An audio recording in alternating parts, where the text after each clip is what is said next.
Tip number 1, get yourself a dog. I'm gonna give you tips for depression and anxiety.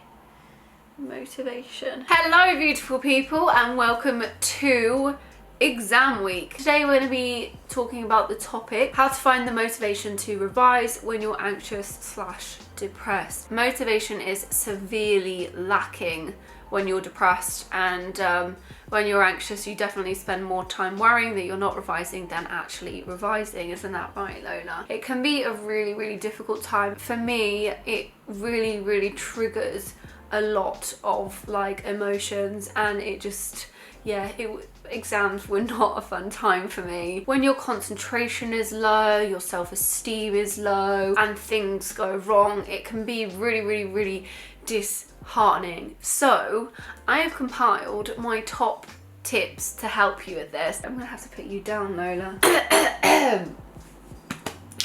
Okay, tip number 1. Mental health is more important than grades. Now this is not groundbreaking. I'm sure you've heard it a million times before in loads of different contexts, because mental health is more important than a lot of things. But in this case, mental health is more important than grades. And I know it's so hard when you're wrapped up in it and you have all of these goals. Maybe you want to get a certain amount of A stars or A's, or you want to get into a certain uni, so you're really planning ahead, you want a certain career. I had very specific grade goals because I wanted to get into Oxford or Cambridge. Obviously education is important, but it's definitely not as important as your mental and your physical health. So that's my first point. Second point, and this is really helpful if you are anxious or if you're depressed. If you're depressed and you're laying in bed and you feel like you have no motivation, act opposite. I've talked about this skill quite a lot. It's a DBT skill, which is something you'll learn if you do DBT therapy. It sounds really silly and stupid, but it actually helped me get out of bed quite a lot of the time, and it is as simple as doing what it says and acting opposite. So you're led in bed, you don't want to get out of bed, just do the absolute opposite of the action that you're doing and get out of bed. You can do it with emotions. So if you're feeling fearful, the opposite to being fearful of something is to head straight for it and just do it. That might be with, you know, exam revision. It's honestly, it's gonna do you so much better acting opposite and just getting things done, and you're gonna feel so much better, because otherwise you're just gonna sit there and overthink things. Tip number 3, don't beat yourself up. This is very hard. Obviously when you're suffering with a mental illness, your self-esteem is very low, and it takes years to kind of get out of the habit of beating yourself up, because you kind of, I feel like around exams you get into this cycle where you just feel so low or so anxious that you can't revise, and then you feel bad that you can't revise, and then it just, yeah, it just kind of spirals. Don't be angry at yourself that you can't study, because it's like, it's a well-known fact that your motivation levels, your energy levels and your concentration levels are gonna be hindered when you have depression. So don't beat yourself up from something that is literally like a scientific fact. Instead of looking at it like that way, instead of comparing yourself to kind of everyone else that isn't suffering with mental health problems, you need to just focus on you and what is an achievement for you. So if you're in bed all day, or if you're too anxious all day to study, sitting down and doing 5 minutes of revision is like, it's amazing. So don't beat yourself up for not being able to do things, because tasks like getting out of bed, showering, even opening a textbook, simple things like that can seem like a mountain, you know, when you're depressed. So make sure that you do something every day to be proud of, and instead of focusing on the negatives that you know, things that you don't feel like you can do, focus on the things that you have done. And if the only thing that you've done that day is stay alive, then that's still a flipping achievement. Number 4, planning is key. Now this definitely helps with anxiety. With my anxiety, I find that my thoughts swim around in my head a lot and it's hard to make sense.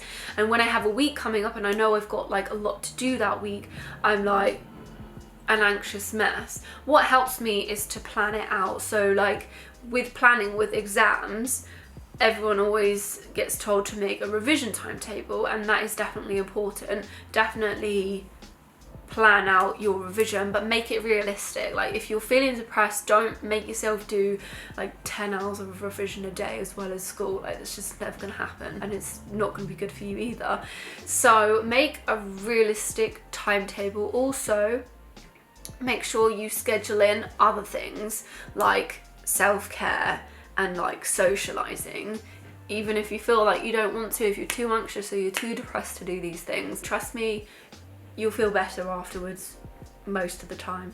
I mean, it might be traumatic, but then at least you can tell yourself you've gone and you've done it, so that's an achievement. Tip number 5 is to study in short bursts of time. So we've got a revision schedule. You may well have allocated half an hour for your French revision on a Thursday evening. So we've got this half an hour, break it up into chunks, because 5-minute sessions are a lot more easier to concentrate on than a whole half an hour chunk. What I would recommend is to make a to-do list every day and include in this the small tasks that you may find hard, getting out of bed, showering, etc., and then pop on there your revision plan for the day. It's about finding what works for you, and obviously you're going to have days where you feel like you can tackle more than others, so if you haven't been able to do revision on one day, just save it for a day when you do feel a bit more motivated. Tip number 6 is to change your environment.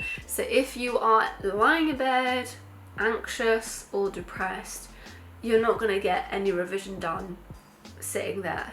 So for me, I always found it helpful to revise outside of my bedroom in the downstairs dining table. I feel like just a change of environment and not having any distractions, so like not having my TV and my phone and stuff, I didn't bring that with me. It really helped motivate me. Revise at the library, revise outside, revise in your kitchen, your lounge, your dining room, wherever it is.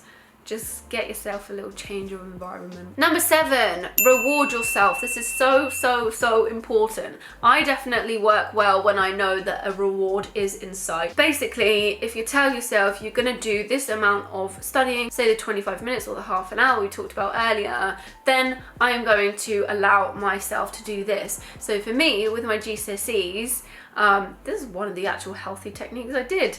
I said to myself, you've got to do this revision and then you can look at prom stuff. So tell yourself you're going to do this and then I'm going to be able to watch this or do this or go here. We want to channel that positive energy and the rewards instead of punishing ourselves and feeling guilty. And on the topic of rewards, we have tip number 8, which is self-care. Self-care is key at a time like exams. I think it is so important to schedule in self-care as well as social life into your revision schedule. Self-care doesn't have to be like buying anything or like doing anything major. Like it can literally be really small things like reading something, doing a puzzle, colouring, washing your hair, painting your nails, having a bath, thinking about 5 things that you're grateful for, call a friend for a chat, dance to a song, or meditate. Like whatever it is that you feel able to do, and actually doing the act of self-care might actually motivate you to do some work because you may well feel better afterwards. That might not be the case always, but at least you've done something nice for yourself, so you can put that on your list of things that you've achieved that day. Tip number 9 is to tackle what's bothering you. So whatever the issue is, obviously there's going to be like 1,000,001 complex reasons as to why you are anxious or you're depressed, but if anything specifically is bothering you that day, I think it's really important to tackle that so we can then be in a better headspace and have more motivation to revise. If you have no motivation because you have no motivation to live in general, write down some reasons to live. If you have no motivation because you're tired all the time, which by the way is very normal with anxiety and depression, you can sleep all you want but still be tired, really try and work on your sleep hygiene. Explore why it is, like what is the root cause of why you do not feel motivated to do this work. When you're feeling that low or that anxious, it's really hard to bring yourself out of that. So what I like to do is to try and trick myself into thinking that I actually have the motivation. And I hate this phrase, but it is down to positive thinking. Tell yourself that you are feeling great, even if it is sarcastic, because sarcasm still works. If we're telling ourselves like, yeah, I feel so great, I want to revise, blah blah blah, even if you're laid in bed, it's still something positive, so your brain's still gonna react to that. So we want to get rid of all of this negative stuff and overthinking, etc., and channel in some more positivity, and then your brain will maybe actually start to think that way. Tip number 10 is to speak to a counsellor and get advice. So if you're going through therapy, I mean, it goes without saying, obviously you're going to be talking about exams and techniques and stuff in your therapy sessions, I mean, hopefully. But if you're not already seeing someone, it might be a good idea to go to a counsellor, psychiatrist, therapist, whatever it is, and get help. They will be able to give you tips and tricks to help motivate you. If you don't want to go and see a counsellor, then, you know, seek advice of your friends and family. I know you may think, what's the point? Why even use these tips to get motivated? Because it's not even worth it, but trust me, it is. Just get these out of the way. You'll feel a lot better. The exam period is not going to last forever, and then you can go back to lying in bed and doing what you're doing before. Well, hopefully you won't. Hopefully you will feel motivated and you'll want to go out and celebrate the end of them with your friends and family. So I hope this video was helpful. Please do give it a thumbs up if you did find it helpful. Good luck to any of you that are doing exams, and I'm sending love because I know how hard this period can be. Stay tuned for tomorrow's episode on a new topic to do with exams. I hope to see you there, and until then, goodbye.